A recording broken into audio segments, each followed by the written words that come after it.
Kelly, your host. Our guest today is Vintage Ty.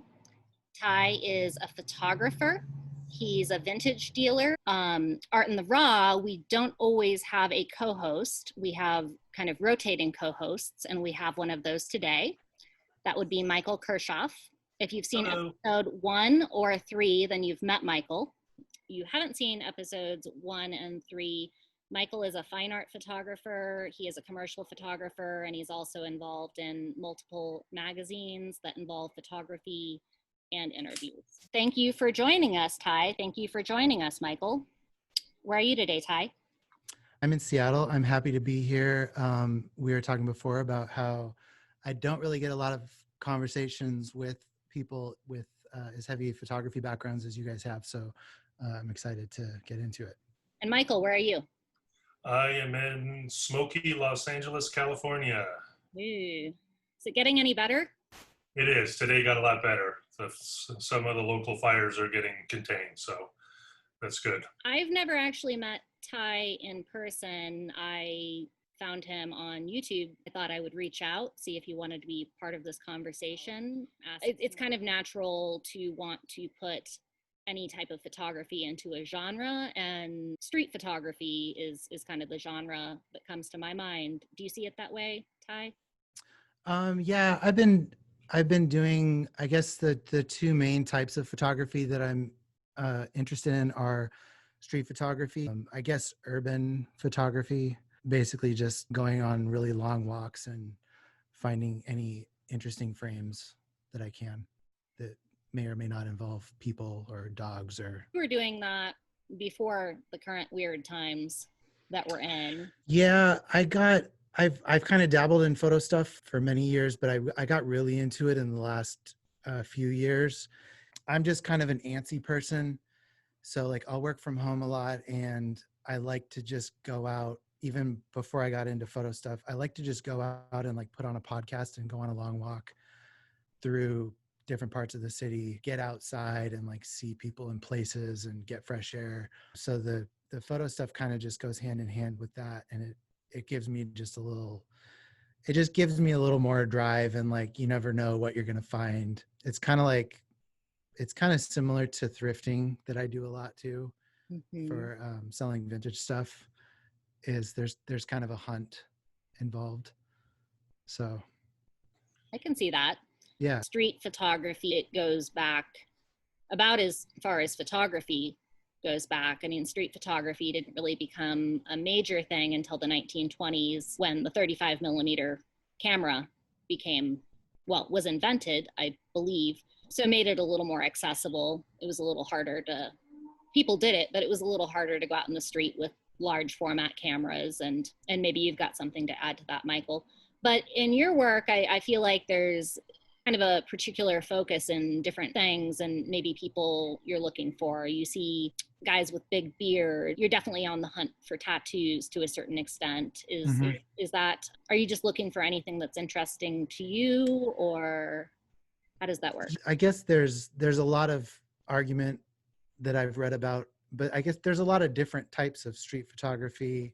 I guess what I gravitate mostly towards is the people of America that I see out in like rural areas and suburbs that don't very often get their photo taken. Mm-hmm. And the ones that kind of remind me of like the guys who hung around the Elks Lodge with my grandpa when I was a kid. So like, you know, biker dudes and just weathered, or I guess some of it sort of transitions in a way into like fashion photography. Try to find people that sort of represent this like weird world of like urban sprawl and suburban living. But I've been sort of trying a bunch of different things out in the last like few months. I mean, I like anything that tells a story. Mm-hmm. I'm glad you brought up fashion photography, because that's actually something I was thinking about in preparation for this, being that you sell vintage, from what I can tell, everything from furniture to clothing. There's a lot of photographs that you've made specifically to advertise your products. Some of those are really pretty interesting. And I was kind of wondering if fashion photography was something you were interested in, considered, was a goal. So if you were to go on my Instagram, that was probably like 2016 or 17. I've been selling vintage stuff for a living since like 2011, and I bought an entry level Canon Rebel SL2 to take pictures of products to put them on Instagram to like show the stuff I was buying or whatever. And I kind of immediately was like, all right, we're gonna make these like into some cool photo shoots. And so I got kind of into just putting together like the stuff I had in the collection, or just like cool stuff that went together, or really into like I bought these studio lights and like got a backdrop, and I would have people come over and put the stuff on. I got really into it to the point where like I wasn't even selling the stuff online per se. I was just excited about taking cool pictures with like these models and the stuff. But I haven't really done that in a couple of years. That was right before I started getting into the street photography stuff that I got a lot more interested in. And I kind of had to stop doing it because at that point I had a lot of people that followed me for vintage stuff. Mm-hmm. And I didn't really want to deal with going to the post office all the time because I sell stuff in stores here in Seattle.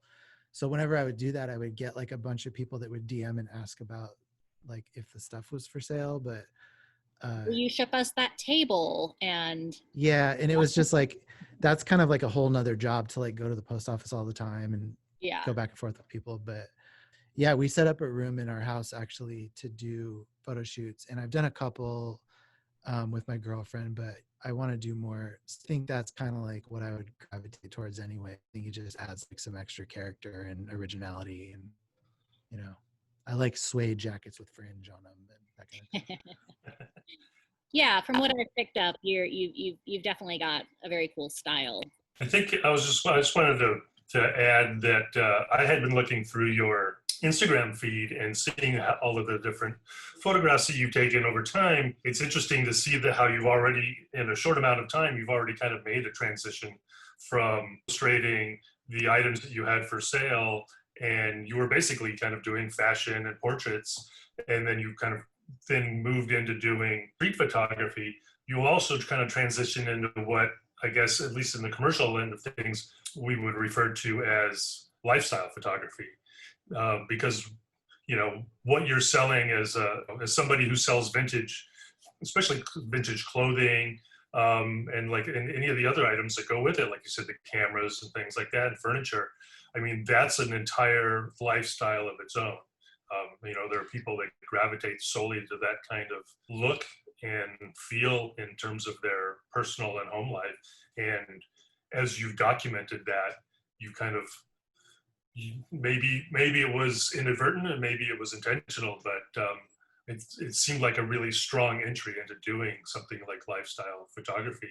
It kind of broadens the spectrum from street photography and portrait photography. I'm having like light bulbs go off now because it's hard to put into words because I'm like attracted to all of this like imagery and symbolism and like all the stuff kind of surrounding all of the antiques and vintage stuff and fashion and like stuff that I'm into. And I love incorporating that into photos, like finding, you know, like someone walking by an old painting of like a weird looking bald eagle with an American flag, or people wearing something specific. But I don't think I've ever heard the term lifestyle photography, but I'll be using that from now on. I like that a lot. I don't know. I guess it's just like certain things, certain people are attracted to certain things visually, and that it kind of goes across the board with that kind of stuff. Yeah. Yeah. Well, we're always putting him as like the music industry in terms of visual artists. We're always kind of putting labels on things. Which is funny because in the commercial industry, having a style and a specialty is kind of job one in terms of branding yourself. And a lot of people do very, very well with lifestyle photography. I mean, if you look at any of the ads that you see in magazines, things like that, where it's a Coca-Cola ad or even something for computer software, they don't just show the item; they're showing the people using the item and that they're having a good time using it, and look how exciting it is. And you know, it's all about expression and movement and style. That was the first thing I thought of when I looked at your street photography. I kind of there's a lot of that in there, but the first thing I thought of is it just seemed a lot more like you're you're showing the lifestyle that you are engaged in on a daily basis through what you do. That, I think this is like a good example of why I was really hyped to talk to you guys, because it's easier for me to see the pictures and to take them and to know why I feel the need to do it than it is to put it into words. So that's what I'm glad that I'm talking to people with some like actual photo background that can kind of like verbalize it better than I can, but for sure. Yeah. I was rewatching a video we did with one of our artists this morning years ago. This is photographer Keith Carter, who's amazing. He was talking about if you feel compelled to make the photograph, just make the photograph and don't worry about why. He said you've got the rest of your life to figure out why you've made it. And I mean, that's almost very simple sounding advice, but there's just something really beautiful to that, I think. I agree. Kind of got into the street photography stuff sort of on accident, where I spend a lot of times, I'll spend like 3 or 4 days a week and I'll drive around all day just going to like thrift stores and antique stores and estate sales. And I always see these just wild looking people. And so I started taking pictures just using my phone. And I accidentally took a couple where the lighting was really good and like the framing was good. And I was more just like, I need to capture this person. And then as I went, I started to sort of learn like, oh, okay, well, if they're next to a window, that's going to look a lot better. Or if they have, complementary colors, that's going to look a lot better. And then I was like, well, shit, I want to get a nicer camera to do this. And then I started like reading about street photography and different street photographers and watching videos and stuff. So it was cool how I just kind of got into it naturally with a phone. And some of my favorite street photos I've taken with a phone too. Well, I mean, they always say like, what is the best camera? It's the camera you have with you. So sometimes it is your phone in this day and age. And those cameras have gotten pretty amazing. Yeah. So that makes me kind of wonder, was your intro to photography, photographing your inventory, or? I took 35 millimeter film classes in high school and college. Mm-hmm. And I graduated high school in 2002. Mm-hmm. And I was really interested in it while we were doing it, but I just never stuck with it. And I wish I did. And it's funny because I've thought about it over the years several times. And like I got into selling vintage stuff pretty much by selling cameras because I just thought vintage cameras were so cool. Yeah. But like over the years, I've thought about many times, like, man, like this area is so cool. Like I want to do like a photo project on this. And I just never like went through the steps to like pick up a camera and figure out how to use it and learn the exposure triangle again until like a few years ago. And I wish I did, because I totally probably would have gotten really into it. But yeah, I took classes in college and high school, and it was like my favorite class. Cool. I love that. Sure. And you're lucky you got to take darkroom classes, because anymore, and if there's even a photography class in high school, they've done away with the darkroom for the most part. So yeah, I think in high school, that was kind of the tail end of when I think they got rid of them pretty much right after I left. And they also had a video production class too. They had like some crazy, I don't even know what they were. We had a monitor, and then we had a big control station, and there were these giant racks of equipment that somehow edited the tape. And I don't know if it was digital. That was like 2002. So within the next few years, it got a lot more. They had just like had bought new Macs, and you could do it all on that. And me and my girlfriend built a little darkroom in our basement here too.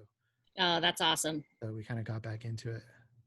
It's pretty easy to find darkroom supplies, because people are getting rid of them. That's one thing Bill and I had talked about a lot. Taking photo classes in high school and playing in the darkroom, and that's kind of where the magic came from. Being trained with what everybody considers now vintage cameras was just kind of what was normal to us. There was no digital when I started. And it's funny now that after all of these years, I still, at least in the fine art realm of things, for me, everything still surrounds analog processes, and predominantly for me, Polaroid, both new and old types of Polaroid. I mean, there's vintage cameras sitting behind me that I use frequently, and And I think it's interesting that, I mean, it makes sense that somebody who is selling vintage items like yourself, it only seems natural that you would, you would kind of hone in on vintage cameras as an interesting item, and then kind of pick that up and run with it. Have you been doing more with that lately? Or you said you kind of just started with it again, but do you think you'll do more of it? With darkroom? Yeah, working in the darkroom and shooting film and things like that. Yeah, I mean, I probably shoot one. We only have black and white processing right now, and I do love black and white photography. I probably only shoot like 1 out of 10 rolls is black and white. Mm-hmm. And I do shoot digital too. It depends on what mood I'm in that day. And I feel like most people in the photo community that I follow are kind of one or the other. And once people pick up film, like, it's sort of sacrilegious to shoot digital, but I definitely get different things out of both. I'm shooting film just because I just love it. I love the way it looks. I love the process of it. I love that it slows me down, and I'll go out for 2 or 3 hours, and I'll maybe come back with like a roll and a half versus 250 pictures, you know. It's just the way you shoot.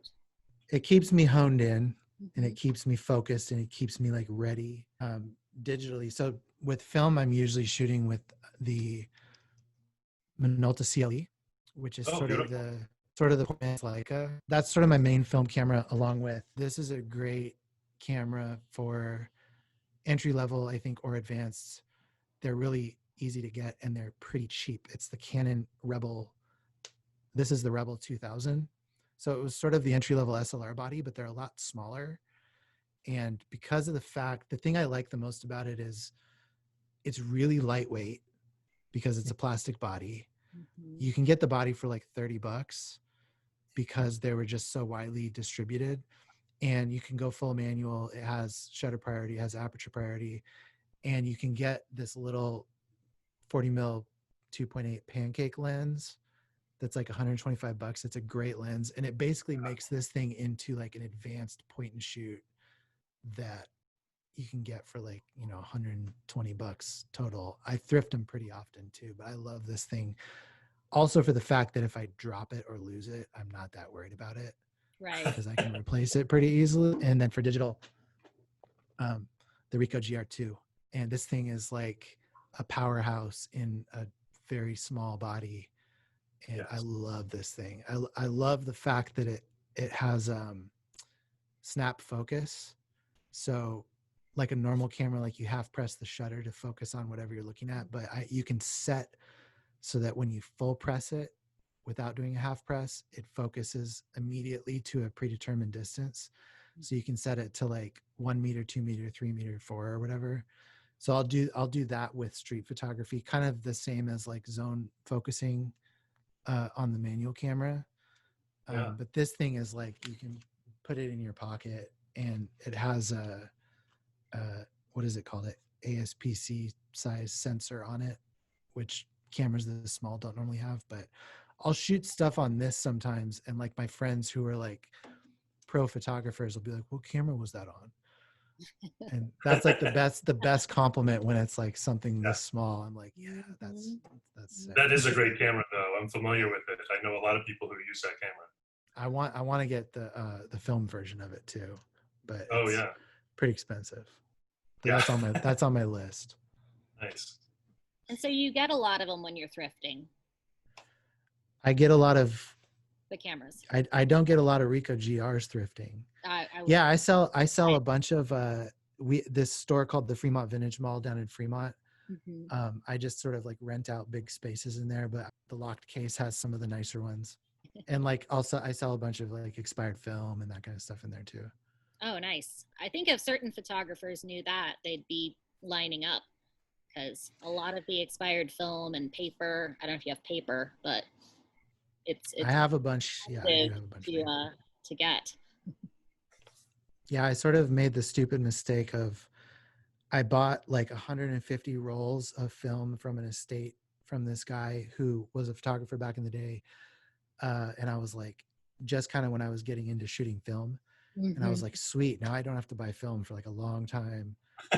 And I didn't know that the exposure was so variable when it comes to that stuff, and that you're supposed to overexpose it for like, like one stop for every 10 years. So I had a lot of rolls that came back with like photos that I really liked, but they were pretty muddy and mucky looking. And I was like, I don't know, like people say they really like the expired look, but this looks kind of shitty. I would have to kind of tweak it in editing. Trade that film with other photographers. Well, I decided that I kept a handful of them, and I decided to just sell the rest of them. Yeah. I've had better results with a manual camera where I can overexpose it. But I didn't know that. So I was shooting it like in a point and shoot, like little, just automatic point and shoot camera. That's how we figure things out. Yeah. I wish I figured it out faster, because I spent a lot of money. But yeah. What kind of cameras do you have behind you, Michael? Let's see. I'm always harassing him about what's behind him. I have my smallest point and shoot here, and it's a Graflex Crown Graphic outfitted with a Polaroid back. Is that what's referred to as a press camera? It is, yeah. So a lot of the photojournalists and early street photographers were using cameras like this. They were shooting in the 30s, 40s. Yeah, 30s, 40s, and into the 50s certainly. And yeah, I mean, it was a 4x5 camera, and you wouldn't carry around normally a Polaroid back because it wasn't around. A film holder would have 2 sheets of film in it, and you would shoot one, flip it, shoot the other, and then, if you were shooting anything action oriented, that was all you're going to have time to do. So you had to get really fast with it. There's a guy by the name of Ouija who kind of made this camera famous for what it is in terms of he did it. He did like actual like street photography, like out on the block and out on the block. Yeah, crime scenes. That does not fit in your pocket. It's hard to be on the down low with that. But yeah, so then in the 60s, that same company, Graflex, came up with a camera like this. It's a, instead of 4x5, it's medium format. As I shoot so much Polaroid, this has a Polaroid back on it for shooting Polaroid pack film, which isn't made anymore, but I still have some and I still shoot it. But it was like the next step for them is that it had interchangeable lenses that were pretty fast to change, and then different size film backs that you could switch out. And it got used a lot, like the Vietnam War. There was a lot of conflict photographers were starting to use these, which is funny because it has a lot of quirks and a lot of problems. So it takes some time to use. I don't mind doing that because, like you mentioned, shooting film kind of slows you down. So that's fine. Like if it slows me down, that's great. This is certainly a more mobile camera than the other one. You're not trying to shoot sports photography with that. No, but I have found myself, running as fast as possible from one point to another to try to catch up to something, to try to grab a shot with that camera. Going at full speed while looking at the lens, trying to set it, cock the shutter, pull the dark slide, all of those things, it gets difficult. But I've been using it a lot for like the last, 12, 15 years. So there's a lot to it I don't have to, think about. I'm curious. I've never used a press camera before. I'm curious, what are like the things that you like about it, and what do you like to shoot with it? What's really nice is you have choices of lenses. You have choices of film backs, especially with the medium format, with the Graflex XL. There will come a time where I won't be shooting that with the Polaroid back anymore, because I will run out of that Polaroid, and any that might still be available will probably not work anymore. So that there's an end point for me even being able to use that sort of thing. So I'll be putting film backs on here and shooting like 6x7, 6x9 format images with a lot of wide angle lenses. I like things to be kind of cinematic. Like this camera has a 58 millimeter lens on it, and shooting full frame Polaroid, that will get me, you know, people always do like 35 millimeter equivalents because it's more readily understood. So that lens on that format is equivalent to about a 22 millimeter lens on your 35 millimeter camera. So it's pretty wide. And then I have all this stuff, I know. This is a similar camera called a Brooks Verilide, which is the same system called a graph lock system that holds the backs onto the camera body. And this has a lens fixed on it that's 47 millimeters. So this is like a 20 millimeter lens equivalent. This is a zone focusing lens, whereas this one is a rangefinder, as is the 4x5 model. So they all have similarities and they all have differences, but the thing that I like is that I've just been using them a long time. I'm very familiar with them. So, like the saying goes, if it ain't broke, don't fix it. Yeah. So there's, a lot of that involved. The mechanics of it, I think, are very attractive to me, as opposed to digital. Like I've never been able to fix a digital camera by myself while out in the field. But I remember if I told the story to Anne previously or to a different podcast or something, but I was in the middle of nowhere using this camera, and the lens, this is a different lens, but the lens I had on it at the time stopped working. And I had literally traveled 6,000 miles to get where I needed to go. And then the lens broke. I didn't know what to do other than try to take it apart. All right, we're going to use this one now.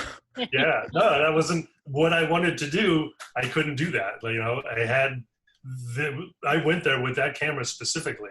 So anything else wouldn't have been the same picture to me. I mean, I did take pictures with my phone and I did take digital pictures with other cameras and things too. But the idea was to go there with that. And I took the lens apart and not really knowing what was wrong with it. And I couldn't figure it out. So I just put it back together again. And when I put it back together again, it worked again. And I finished, I got some really amazing photographs that I had intended to make that entire time. And if it had been a digital camera, that would never have happened. It's like having a car from the 70s versus a car from 2020. Like, forget about trying to, I could maybe figure out how to fix the car from the 70s. But right. Yeah, those cars you can fix, but, like the vehicle I drive now, I can change the oil and that's about it. I think about a lot with camera choice. How are people going to perceive me and interact with me based on what the camera I have looks like? So there are some times where I want to blend in and I don't want anyone to see me or think that I'm a photographer, or I want to look more like a tourist or someone who's just taking snaps. But there's I have a couple of bigger, older cameras, and I noticed that when I use those, people tend to be like, oh, this person's a photographer and they're making art and they're out here with a purpose. Right. Versus if I'm going to ask someone for a street portrait or something, it's a lot different if I have a little point and shoot camera versus something that looks more professional and is larger. Mm-hmm. And I've noticed that people interact with me a lot differently based on what the camera looks like that I have. So I kind of think about that sometimes too, with what I'm going to be doing and how I want to be perceived and that kind of thing. And that was a question I had for you is if you were kind of shooting more candidly, or if you did approach people and talk to them, but it sounds like maybe it just depends on the situation.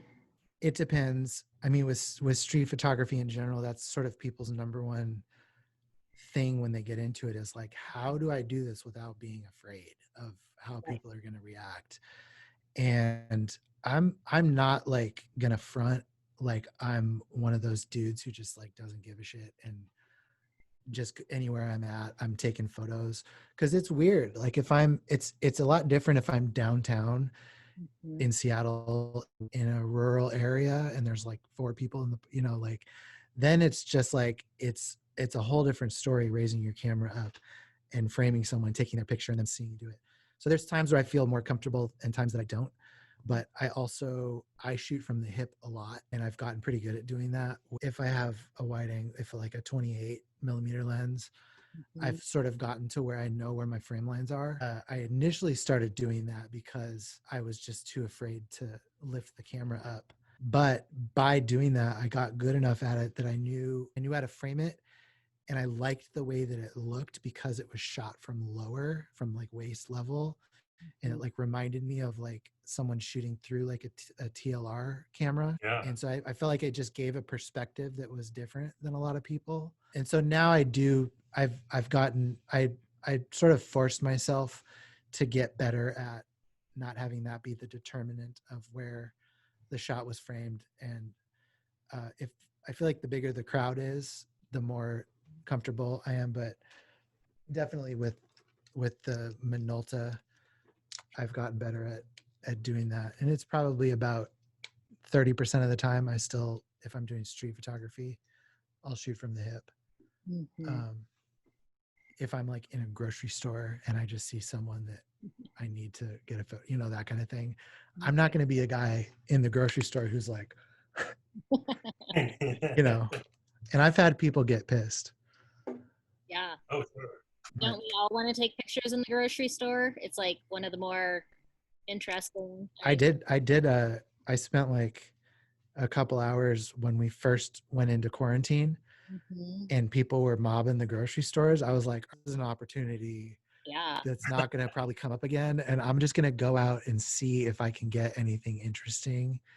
And I was just kind of bored one day. And so I went out and I went to like 4 different grocery stores and sort of walked around for 30 minutes. And I got a couple of cool shots of like, there was just like full refrigerated, glass sections that had like 2 cartons of milk left. And then I would just wait for somebody who was walking by that and kind of frame the empty shelves with like, somebody who was hurrying with a full cart. And I got a few interesting photos out of that. But I like finding like just weird scenarios like that. Right. Like you kind of expected that to be a weird scenario. Yeah. Walking in. And I got one of like this old guy who had a, what do you call like something a wizard would carry? Staff? Yeah, he had like a staff and he was walking through the store with like this leather hat on. Like just empty shelves behind him. And I was like, oh, that's the one I wanted. That's why I'm here. Yeah. It's funny. You actually, on your Instagram, I recently saw a series of pictures. I think it was called, you think you called it Thrift Store People? Is that right? Yeah. I thought that was, similar idea. And it's obviously, that's totally your wheelhouse. That was an interesting series of images. And that was probably just shot when you were thrifting, right? Yeah. Those were from first got into taking pictures of interesting people in thrifts. And that's sort of, I guess, maybe will be a long-term project for like a zine or something like that. For sure. I mean, it makes sense. Okay, Your daily life, it's what you're doing anyways. So why not combine all the different things that you enjoy? Yeah, for sure. And I bring a camera with me when I go thrifting, and it just kind of, I've been doing the thrifting thing for a long time, since 2011. And it can get kind of old, but it does give me an extra like bit of motivation to bring my camera with me and think maybe I'll get like a good shot today while I'm out scouring the thrift stores and stuff. So how did you get into that, just in terms of thinking that that was what you were going to do for a living, that was your job? I never would have thought I could do that for a living. Honestly, I had a few odd jobs. I worked when I finished college, I worked for the government, for the Department of Veterans Affairs. And I like worked in an office for a year, and I just did not want to be in an office. And so I kind of like, I saved some money up and I traveled a bunch, and I was like, ran out of money traveling for a couple of years. And so I was back like here in Seattle living at my parents' house. And I was like sitting at the computer brainstorming how I could get paid to travel, which is kind of like everyone's sort of pipe dream. And I had also done like music production, like making beats and stuff like that for a long time. And I just thought of like, I was like, you know what? I bet you could get a job as a DJ on cruise ships. Mm. And so I just like spammed all the cruise ship companies and applied. And I had like sort of DJ'd a friend's wedding before, and through like the music production stuff, like I knew how to like beat match and whatever. So I felt like I could do it. Yeah. And so I did that, and I got hired to be a DJ on cruise ships. And I maybe stretched the truth about my experience actually DJing, but it's kind of like, you know, on a cruise, like there's sort of a mix of young and old people. So you play like some of the 60s, 70s stuff, few old ones, few new ones, and that kind of thing. And so I did that for a couple of years. Then I moved back to Seattle. To get back to your question, I got a little burnt out on that, and I got to travel like all over the world. But I got back here and I was like, okay, now it's time to like find a job. So I was looking for a job, and I had just moved back here, and my sister took me to this like weekly outdoor market where people either sell like food or like crafts they made or vintage stuff. And she was like, you should do this because you like thrifting and collecting records and like vintage clothes and stuff. And so I was like, yeah, hell yeah, I want to do that. So I signed up for like the next week to like have a space there. And I went out and thrifted for like a week and just bought like stuff I thought was cool. That first Sunday I made like $800. And I was like, oh, I'm doing this every Sunday now. This is like for sure. And then I started renting booths in like vintage malls and antique malls where you sort of like pay them a commission and a flat fee to like have a space in their store or whatever. And it just I quickly became my job of just like, I just had like 5 of these booths in different stores, and I would just fill them up with like stuff I thought was cool. And I've been doing that ever since, pretty much. And how awesome is that? I'm pretty hyped on it. Yeah. Yeah. I When you don't were have a to. kid, when you were a kid, did you have like that dream job when you were a kid? It probably wasn't that, but I had no idea. I had no idea. I mean, I thought like I went to college and I got a degree in like business and economics, and I just thought I was going to be like a business person. I didn't even know what that meant really. But no, I mean, I don't know. I guess I've always had like, but just not in the yeah, I suppose. obvious. I'll say this. I wish there was more. Like, I went to public high school and I went to like a really good school, and I just wish there was more exposure in education of like all the possible things you can do. Oh yeah. Not to say that like there should be someone who comes in and is like, you should be an antique and vintage dealer, but I even in college, like I was just clueless about what careers there were and like what the day-to-day life was for those things. So I think that that's like a really important thing. And I'll have friends that get jobs and I'm like, I didn't even know that was a job. And Right. like, that sounds sick, you know? If you were like in high school now looking at yourself, would you even that selling vintage was even a career path? I mean, No. And yeah. I wish I knew I could have done that earlier, because Right. then I wouldn't have had to work shitty jobs in college, and I could have just been like selling stuff on the side. So we've been talking about your photos, but we haven't seen any of your photos. You want to pull some of those up? Yeah. I'll do a screen share. Perfect.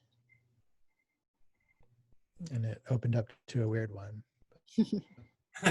Good. It's art in the raw. This is just kind of a general, that's the thrift store album.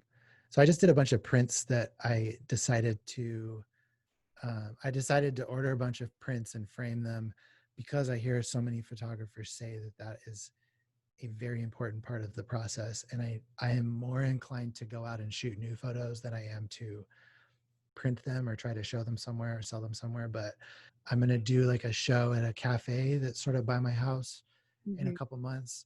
So I printed a sort of a bunch of my favorites from both like street photo stuff and sort of lifestyle urban photography. And I did a bunch of prints that I'm also selling in the vintage stores that I sell in, but that's what this folder is. This was one of my favorites that we took on a trip to Europe. I took on a trip to Europe.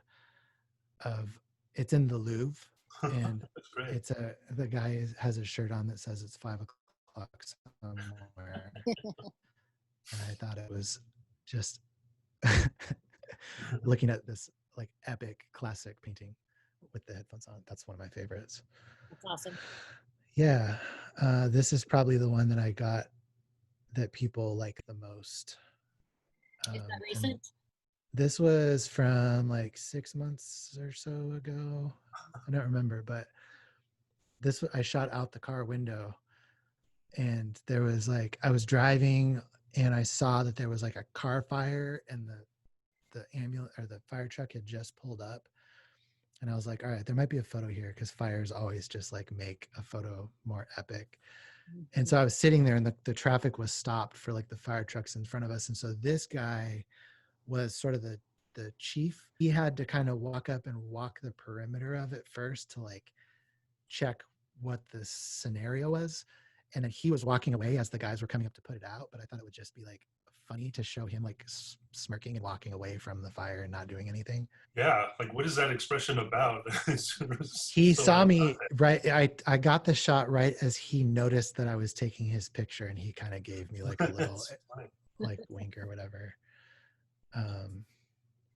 This is over at the University of Washington. I've been trying to practice sort of like integrating architecture into stuff. Great, love that one. This was a cool one where this is like this beach that's in walking distance of my house, and I think it's a good example of when I go on walks in my neighborhood within like a 2-mile radius a lot, and it gets harder and harder to like find photos I haven't taken before. So I guess this is kind of a street photo, but I walk by this beach all the time, taken the same photos a few times. And this was one of those days where there was just like something different happening. And these guys were having a boxing match on the beach, which I thought was pretty cool. This one is a upside down puddle that reminds me of a Pink Floyd album, but I just really like the way that it turned out. Michael and I are Pink Floyd fans. Yeah. Yeah, I will agree. This was on a trip in Florida, and I had met up with a bunch of friends from college. My friend Aaron from Los Angeles I think he was just very excited to like get a break from working and to be on the beach. And we were like getting ready to fish, and he was just laying down in this stream. But that's one of my favorites. Saying this is a folder of stuff that I printed, and I found it sort of difficult to ride the line between what type of pictures I think people will want to buy as a print versus like a project I would want to put together. And so maybe not as many of the street photos made it into this album because I feel like that's more, maybe, I don't know. I feel like that's something that I would, if I did a show or like a zine that was just that stuff versus selling prints of my photography in my vintage store. Right. You know what I'm saying? I don't know. I feel like it's the audience that's going to be work. And then also books is just a format, books or zines. Sometimes that's kind of a different selection of work. This was in Italy. It's the kind of photo that I really love. I don't know why these military dudes were there. I think they just have like patrols in certain areas where there's a lot of people, but I thought it was just like so sick that they were in front of the Chanel store. Yeah.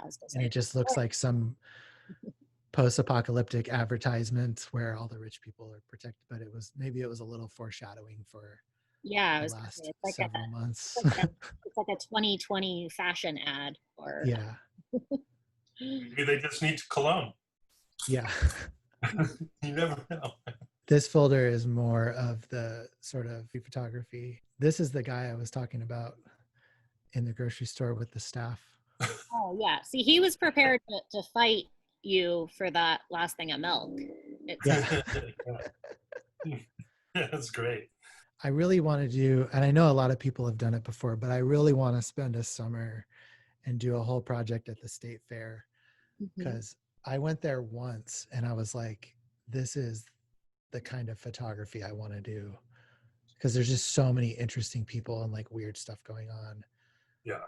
This was like these kids going to this some booth. I don't know what they were selling, but it says, "Are you going to heaven? 2-question test reveals answer." Wow. Of I love taking photos of like the Trump crowd. I don't necessarily love them, but I love taking their They're photos. a colorful bunch. Yeah. Well, I was going to say, you know, being in Seattle and as bizarre as everything's been on the streets in the last few months, have you been photographing as much? I have been sort of off and on. Yeah. Um, I mean, that just automatically yeah, changes what the streets are going to look like, just from the simple aspect of masks to. I find that like my motivation to like go out and shoot photos sort of comes in waves. Like I'll be really about it for like a couple weeks, and I'll want to go out like every day or every other day, and then I'll sort of feel satisfied and not shoot for a couple weeks or something. Aside from just like day to day, I'll kind of bring my camera out and maybe get 1 or 2 pictures. I'm kind of like experimenting with different formats and different styles, and I'm okay with that. Like I'm really in love with just photography in general, and I feel pretty confident that it's something I'm going to want to do for a long time. I'm interested in learning different things and trying different focal lengths and different lighting scenarios. And Well, that's key. I mean, just the passion for the medium and being curious and experimenting. And Yeah, that's one of the great things about photography. You don't have to make it super serious all of the time, and you can take breaks, and you can walk away from it entirely for a period of time if you want. When you come back to it, you might come back with an entirely different mindset that brings out something entirely different in your work too. So yeah, there are no rules, and that's what's great about it. I can really see the shooting from the hip. yeah, this is kind of the shooting. This is sort of the shooting from the hip album. Yeah, I've done a little bit of that too with a Holga as well. I don't know, you just don't look through the camera. You just kind of shoot. Trying to shoot film and shoot street. Started doing that when I started doing street photography with the Ricoh GR, which made it really easy to do that. Yeah, I don't know. I do it. I still do it sometimes depending on the situation, I think. But if I'm like downtown, I'm more comfortable now just getting the shot and just sort of smile and keep walking. Usually tends to work okay, and most people don't care. But if someone really doesn't want whatever photo I took, like I'm not, I'll delete it. Or I keep grabbing the mouse and like trying to scroll. Oh, sorry. No, that's okay. The image that's in the top row, second one from the right, or second one from the left. Yeah. This one?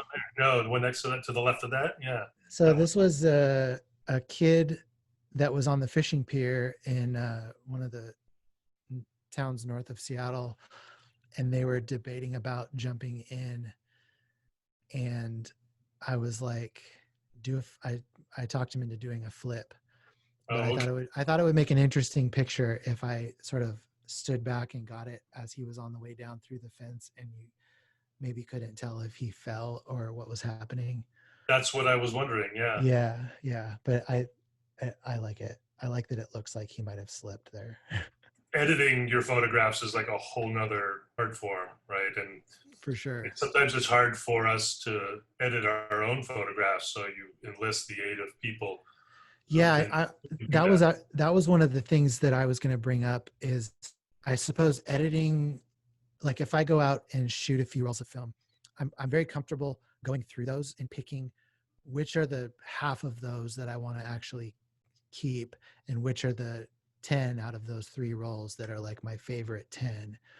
But I think it's really hard to separate and like remain unbiased from other people's reactions. So like a photo that I might post that I felt so about, that like everybody really likes, kind of tricks my brain, and like that'll sort of kick around in there for a couple days, and then I'm like, yeah, I really like that photo. That's one of my best photos. You know what I mean? Like it's hard for me to like separate other people's reactions from what I think favorites are. We have with a photograph, and it's maybe not our best photograph, we have some connection to it, and it's hard to see that that's the one that needs to be. Yeah, that's true. Yeah, your personal experience with the photograph is entirely different than what anybody else is going to see. I remember how it smelled, and whatever other details that other people aren't going to experience. That's why it's good to know people like Anne, who can tell you exactly which ones are the best pictures. Well, or you, Michael. And I like to post pictures on, like I'll go on Reddit and I'll post in like the black and white subreddit and like get into those like specific genres where there's like a community of people that are sort of all into like the same thing. And I like that it's sort of anonymous in that sense. And if I want to sort of gauge people's reaction, I'll put it there and sort of see how many people like it and what people say about it. Or there's a post processing subreddit where you can sort of post the before and after of an edit and get constructive criticism. That's usually pretty good. And it's like a super cool whole other way to get a portfolio review. Yeah. Yeah. That's cool. That would be fun to, put together an entire, like a zine of images that were chosen and narrowed down by the people on Reddit. And you could just call it Edit by Reddit. Hey, maybe oh yeah, show for Analog Forever. Yeah, and then if everybody hates it, you could say, "Well, it's not my fault." Those people I didn't pick them. Yeah, I didn't pick them. It's not my fault. Once a month that you guys do now a call on Analog Forever. Usually around like the 1st or 2nd of every month, we do a call for entry for an online exhibition. It's free to enter, and has put one together for us. And a lot of people like Ant, people who are curators or museum directors or editors, they help us out in choosing the best work for that particular month. There's usually there's always a theme. And it's a good way to have your work seen as well. You go, okay, this is the juror. Great way to work in front of a certain person. Or we've had a couple of people who have seen work on our online exhibitions who then went and picked a couple of people out of the mix and kind of contacted them about, well, maybe we could, represent you, or maybe we could, sell this particular photograph, or we can use it in this magazine or something like that. And then myself and a few of the other people at the magazine, we've chosen images to be published and work to be, bodies of work to be published out of stuff that we've seen through the online exhibitions. It's a good resource, and we're not alone. There's a lot of them out there. So.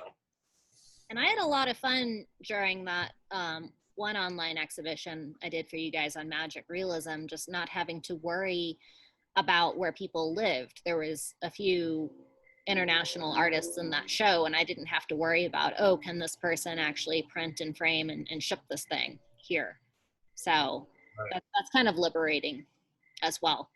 Yeah, exactly. Well, the actual print is my favorite. The digital format's become a big way to get the work out there right now. Yeah, that's always the first step, right? Putting it into a digital format to be able to share it. But the real meat on the bones is a finished print, preferably you yourself make and approve, because it's your best way to put your best foot forward. So, fun question I've been enjoying asking everybody is what you collect. So I know you kind of naturally end up collecting vintage things, because I assume you go out and you're shopping for things, and then there's some things you just have to keep. How do you decide? The stuff that I personally collect, a lot of the stuff on the shelf is kind of a good, like I just like old, I guess sort of tattoo imagery type of things. Like I've got the old Jim Beam boxer guy. I've got the 1970s smiley face mug, the old like TV top Black Panther. I like old, weird looking Mickey Mouse stuff. So like it has to be old and it has to be like wonky or like weird. Yeah. I have some more of that stuff upstairs. A lot of like mid-century modern furniture. I like finding paintings I like finding thrift store paintings. Both of these are both probably, this one's from like the 40s, I think, and this one's from like 1910. But wow. I like finding like cool old antique paintings that you don't really know where they came from or who made them, but you like them, sort of a thing. Absolutely. And I also I do collect. I brought these out to show you guys. I collect weird cameras. It is probably not very good for street photography. This is the Smarties Candy, and it takes a 110 film. And Wow. I just bought out this like entire estate sale from this couple. They had been collecting like just weird promotional items like that for years and years, and they had a house full of like Coca-Cola phones or like candy cameras or like Marlboro cowboy clock. Like just I have like a whole garage like full of weird promotional stuff, but I got a bunch of cameras with it. That's so This is the Velveeta cream macaroni and cheese camera. cool. I love that. This is the, do you guys have the Bon Marché, or did you? It's a department store. No. I think it's like a West Coast thing, but anyway, Macy's bought out the Bon Marché, but it's like one of the Nordstrom Bon Marché. It's like one of the ones I grew up with, but this is the Bon Marché collab with Kermit the Frog. Love Kermit. Yeah. I like strange cameras. I like just any weird old camera that I find thrifting, I'm probably gonna buy and like try it. And, you know. Yeah. If I ran into any of those cameras, I would have to buy them. I've seen a lot of funky cameras in my time, but I don't think I've ever seen a Velveeta cheese camera before. So that's pretty cool. The ones that like the kids I normally come across, like usually I've seen them before, but I just have a box full of these ones that are like that. Why is there a macaroni and cheese camera? They're all like weird brands like that are like, well, to top that off, like I think thrifting is a good thing. It's a good way to like have less of an impact on the environment and not participate as much in fast fashion and overproduction of stuff. But I've just been like, I mean, I've been doing it for so long, but I've been making more of a concerted effort to just not buy as much new stuff. Would you say there's a favorite item on the shelf behind you? My favorite item on the shelf is gonna be the gold-plated John Wayne, just because I like cowboy. I just like cowboy shit. That's cool. That's my favorite. Nice. I also was gonna bring up, I'm really interested in collecting photography books. And like I'll buy like a book or a zine if it's like someone I know or someone I follow that puts something out, but a lot of like the good ones are just like really expensive.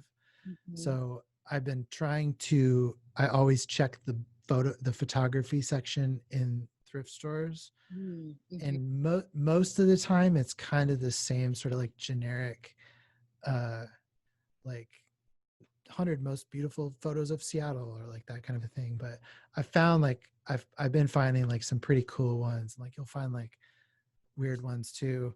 I guess aside from like taking photo class in high school, like mostly I've been self-taught. But I found this book, even though this book is from 15 years ago, it's all about seeing different shapes, seeing different lines, composition, framing, how to balance different objects in a photo. Like this thrifting, and I read the whole thing and I learned a lot from it. And I felt like it was kind of like, if you're interested in something enough, like you don't necessarily need to like go and take a class. Like you can find resources to learn stuff, I guess. I don't know. Oh, certainly, yeah. But well, and you really should keep an eye on the photo book sections at thrift stores, because you'd run into some gold in there. Finding old photography magazines. And I think it's really interesting to just see what types of things were like trendy in like 1982 versus like 1965, and like what the camera advertisements looked like and that kind of stuff. But I love buying those. I got a bunch of those too. Yeah, it's funny to see things like trends, especially nowadays. If you compare something photographed and put into a magazine in 1980 versus now, a lot of people would say, oh, well, that's just like that's a no-no in terms of the photography world now, both from a photography standpoint, or more so from like a social standpoint, especially if you get into photographs of women or nudes or anything like that. You know, times change and you see a really dramatic difference when you look back, not even 30 years ago, just 10 years ago. Things have changed quite a bit. I didn't really mean to do this, but Photography Magazine, I'm on their subscription list, and we moved the gallery recently, and I realized I had like 3 years worth of photography magazine. When I was cleaning out and recycling things, I made the decision to bring all of those home. So I've had 3 years worth of their magazines, which are pretty small, on my bookshelf. And not that they're, you know, they're still pretty recent. They're interesting to look back on what all the big shows were at that time. And that's a whole time capsule right there. one day, like you were saying, we might need to do a show on what else is in your flat files, and yeah, and what's in Ty's garage. yeah, there you go. Oh my God. It's gonna be a long show. I could make a video on what's in my garage. Yeah. I could make a few. I mean, 99% of the time when people look at photography, it's on our phone, and most of the time on Instagram. I found it really interesting, both in printing stuff a little bit larger and in looking at magazines, because I've just become so used to seeing things at that size. Right. And I think about that when I'm shooting, and I think a lot of times I feel like I have to get closer, and the thing has to, whatever the thing is, needs to be more in your face, because it will grab your attention more when you see it on a phone. I like to try to shoot for printing now more, I think, than I used to.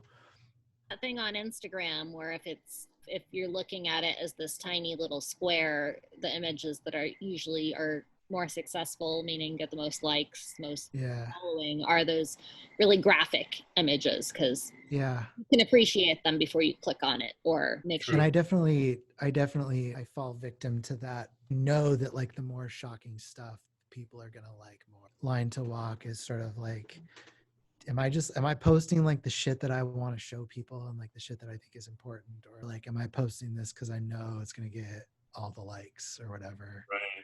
Right. And I feel the push and pull of that for sure.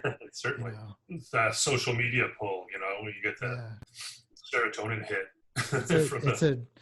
It's a weird world, and it's hard to not get into the like the trendy stuff. And like I definitely like dabble a little bit with like the analog classic car, weird angles and good lighting stuff, which I do really like, but it also kind of pains me because it's kind of like become a cliche at this point. There's just like so many people who have like whole accounts and like that's all they do. And I like to do that stuff sort of as practice when there's nothing else to shoot. Like if I see an El Camino, I'm getting at least a few angles on that thing. Yeah, I don't know. I guess as someone who's newer to photography, I've kind of come to a place where like I'm going to take the pictures that other people have taken, and I'm going to do the cliche stuff because I need to see what it looks like, and I need to see like what it feels like. You just take a picture to see what it's going to look like as a picture, you know? And I feel like that stuff, it just builds and builds your processing ability to be able to see before you've even taken the shot and know how it's going to come out, how it's going to look, sort of a thing. Well, and the thing about photography is so many things have been done, but it's all about doing it in a different way. So like you said, I think you need to go take the pictures to see what they look like. But then it's also helpful to know who came before you and who did what. And I think it's always possible to do it in a different way, like the genre of landscape photography. For sure. That's one of the more difficult genres, but I still run into people, and I'm honored to meet people in this day and age that are coming up with something new within that. I don't believe that it's all been done. I mean, a lot of things have been done. Yeah, I don't either. Another thing that I want to like maybe make a zine about eventually is like when traveling in like a major tourist spot, when you're at one of those spots where everyone is getting like the iconic picture of like the Eiffel Tower, I like to go in front of the crowd and turn around and get the shot of all those people. And there's like 30 or 40 people getting that picture and like struggling for elbow space. But I want to do a zine that's all the people taking the picture that everyone has to get a picture of or whatever. Right. Or they're all yelling at you for being in the way of their picture. But I can walk by with the GR set to focus and So I have a question about the Polaroid pack film. So did you just stock up on that and you keep it in the refrigerator and it all still works, or? Yes and no. So there was a positive negative. When you peeled it apart, you got a little black and white print, Mm-hmm. and the part that you used to throw away, you could actually tear off the paper ends and wash it in a solution, and that actually became a negative of the same size as the print. And you could scan or print those negatives, beautiful enlargements out of them. And they had a really great tonal range. Did it in 3 different formats. But it was also, according to Polaroid, it was the most complicated, the most expensive, and the most toxic product that they made. So when they started phasing out products in that pro line of films, that was the first one to go. And that was in 2007. And so that was the first one to go. So I bought a bunch of it. I didn't really know at what level I was going to continue shooting it. In fact, 2007 is probably when I started the biggest body of work I've ever made solely with that film. So, you know, I decided to take it on and from that aspect at the worst possible time. But then I really responded so well to it. I've created several bodies of work with it and I'm still using it today. In fact, I just was shooting some last week. Fewer and fewer of them work, but you know, it's not unusual to find a pack that was made in 2005 that still works today. For my purposes and what I'm trying to do with it, it's kind of perfect. So I buy a lot of it on eBay, Craigslist. I have a lot of people know that I use it, so I get emails and phone calls from people and say, hey, this person has some, or this person wants to get rid of some or sell it. You know, some people will give me any kind of Polaroid just because they know that that's something that it's something I've been shooting since I was a child. I don't consider myself necessarily an expert at it because I don't consider myself an expert at anything. It's just a photographic material that I relate to, and thankfully there are people out there who will help me find it, but that is happening less and less these days. So the print that ends up on the wall, do you typically get that from the negative that comes with it? I typically get it from the negatives that I kind of rough up and manipulate in certain ways. But there is a small body of work. It's not even on my website. I haven't even put it on there yet because it's kind of a work in progress. But it's made up of the original print, the little black and white prints that have faded over time. So they actually require a long period of time to make each photograph. I'm curious what your camera is that you bring if you're like going on vacations somewhere. Well, if you talk to my girlfriend, it's too many of them, but big press cameras. I mean, if I take less than 4 cameras, it's probably nervous about it because I never know what I'm going to respond to. But then there's something to be said about just taking one camera and one lens and seeing what you can do with it. Usually I kind of like when you get to know the cameras and what they do. When I'm going some places, I can kind of choose one that I think is going to be the most appropriate. And certain ones are more mobile than others. And certain ones, like wherever I go, like I'm always going to have a Holga toy camera with me because if it breaks, so what? If it gets stolen, so what? If I lose it, so what? It costs, $20. A roll of film costs more than the camera these days. So it's an extra thing that I throw in and travel with no matter where I go. I should have it out here with me, but I've got a glow in the dark Holga. It's a limited edition. What? Ooh. Yeah. Why didn't I know that, Anne? Well, I'm going to see that next time. Yeah. We'll turn out the lights and yeah. and check it out. You choose the tools that work best for you in creating what it is that you want to do. Like if you're going out to photograph in a busy city street, you'll take what you think is going to get you the best results at that time. Or if you go portraits in the supermarket, maybe that's a different tool. So maybe then it's time for the Smarties camera. Yeah, maybe. Yeah, it's something that'll elicit a laugh out of somebody, Yeah. Actually, you might be onto something there. Yeah. I can see all of those dangling around your neck at any given time. It could just as easily be the wrong camera at the right time.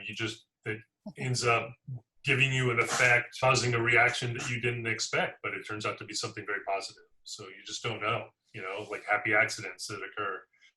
Love happy accidents. There aren't really any rules, you're free to do whatever you want to do. And if it fits your aesthetic, then all the better. Question for both of you. When we are able to travel again, where is the first place you want to go?